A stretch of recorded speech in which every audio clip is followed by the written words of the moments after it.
네, 설명에 들어가기 앞서 여러분에게 기말고사와 관련하여 공지사항을 하나 전해드리겠습니다.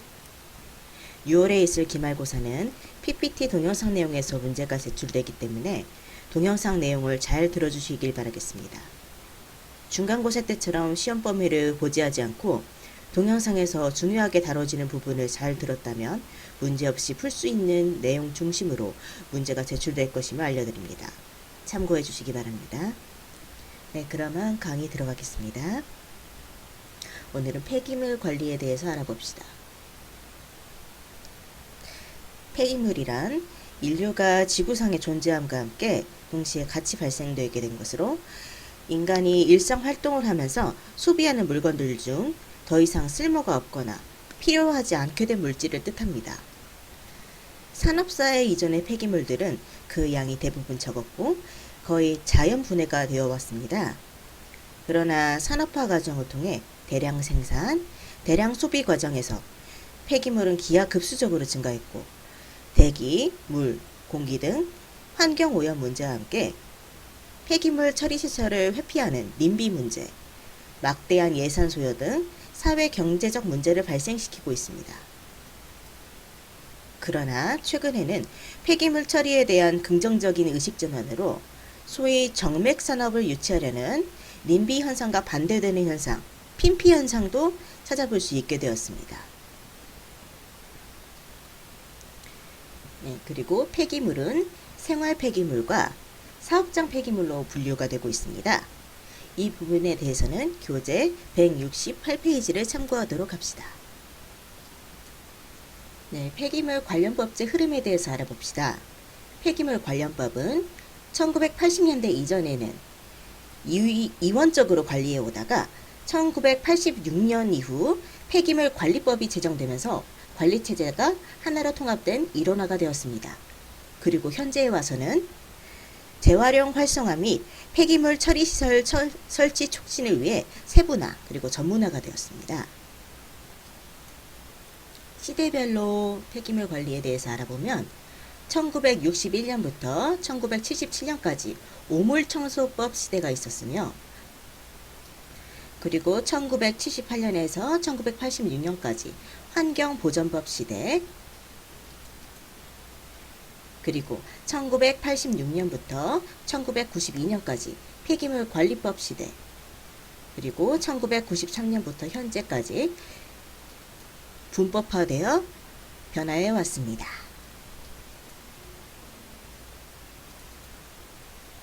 네, 다음은 폐기물의 정의와 분류입니다. 폐기물의 정의에 대해서는 해당 PPT 내용을 한번 확인해 봅시다.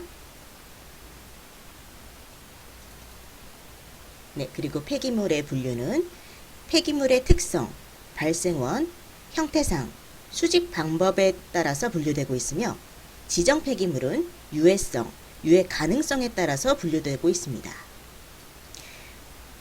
지정 폐기물의 분류 요건은 폐기물이 가지는 유해성의 특징에 따라 분류가 되면서 또 그 안에서 다음과 같은 분류 체제로 나눌 수가 있습니다. 부식성, 반응성 또는 인화성, 유해성, 유해 가능성, 난분해성, 감염성 6가지 특성으로 분류됩니다.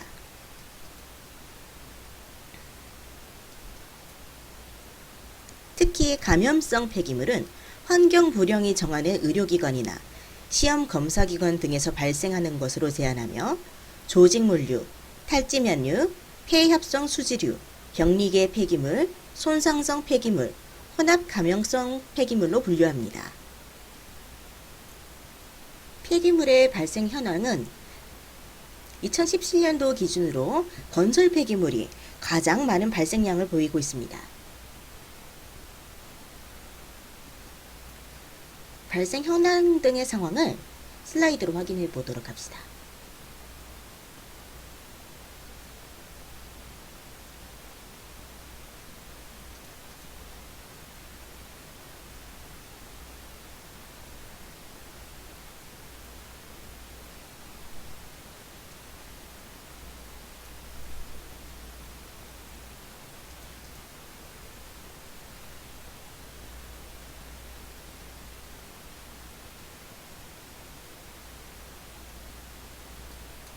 폐기물의 분류를 표로 참고해 보도록 합시다.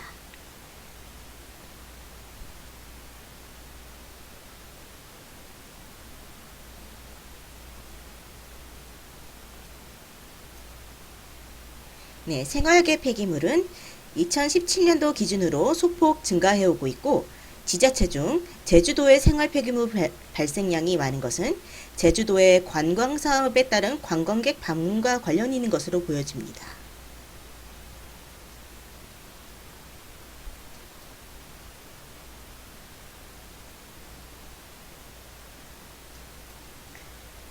네, 사업장 폐기물은 2012년 이후 소폭 증가 추세를 보이고 있고, 건설 폐기물은 폐기물이 가장 많이 발생되고 있으며 건설업의 활성 추이에 따라 증가되거나 감소되는 양상을 보이고 있습니다.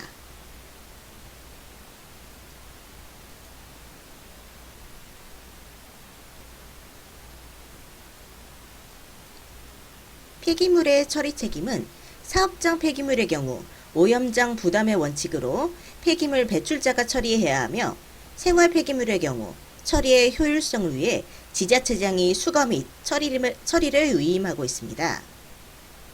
특히 처리에 중점을 두어야 하는 우선순위는 감량화, 그리고 재이용 및 재활용에 우선순위를 두어 최종 처리를 하고 있습니다.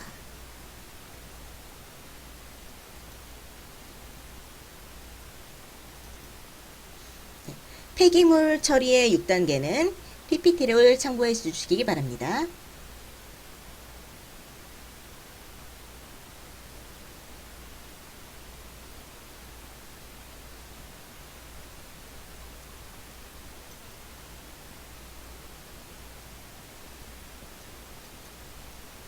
폐기물의 중간 처리는 압축, 파쇄, 선별로, 부피를 최소화하고 크기를 균일하게 하며 소각으로 부피, 무게를 최소화합니다. 그리고 퇴비화를 통해 유용한 비료로 재이용을 하거나 하고, 최종 처리는 매립이나 해양 투기로 처리하나 이는 수질 및 해양 오염을 초래할 우려가 되기도 합니다. 네, 폐기물 처리 현황은 슬라이드의 원 도표를 참고해 주시기 바랍니다.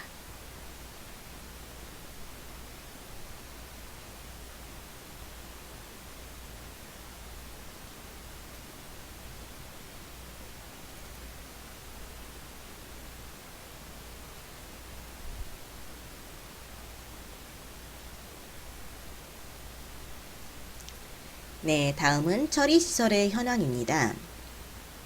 처리시설은 현재 매립 처리장의 잔여 매립 가능지가 점차 감소하고 있고, 소각시설의 경우 증가 추세가 2016년 소각장의 다이옥신 배출 기준의 적용 영향을 받아 감소 추세를 보이고 있습니다.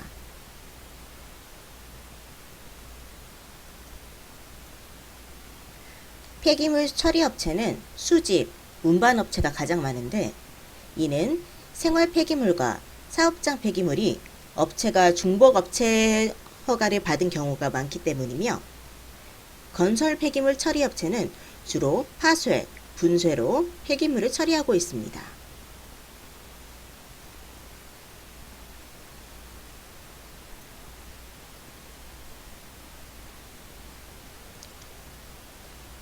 생활 폐기물 관리회사는 위탁 처리, 인건비가 포함된 수집 운반 처리비와 시설 설치비로 집행이 되고 있습니다.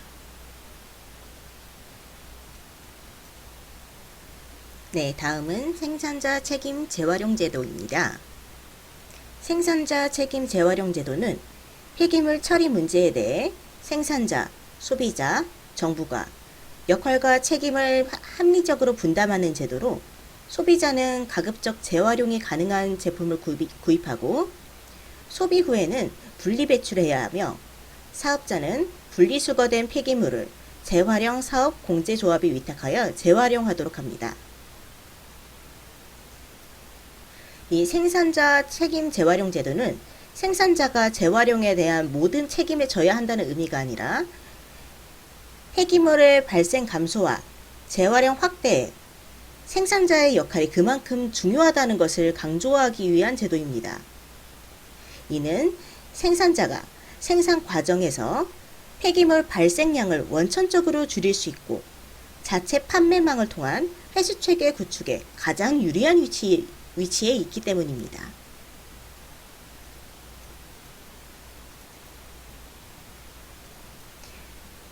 또한 생산자들에게 일정량의 재활용 의무를 부과하면 생산 과정에서 비용 부담이 발생할 수 있으나 생산자들이 공공으로 재활용 조합을 구축하여 운영하면 장기적으로 비용 감소 효과를 볼 수 있습니다.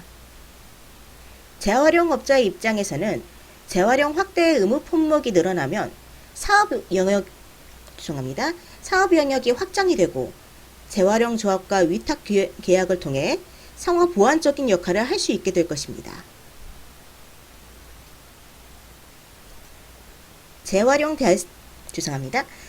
대상이 되는 품목은 제품이나 포장재 생산업자에게 정부가 재활용 의무량을 부과하고 재활용 분리수거량과 재활용 여건을 고려하여 바람직한 재활용 의무 총량을 품목별로 설정 고시합니다. 재활용 의무이행 생산자는 재활용 조합에 가입하여 의무량에 해당하는 분납금을 납부하거나 스스로 또는 재활용 업자에게 위탁하여 재활용하도록 하게 합니다.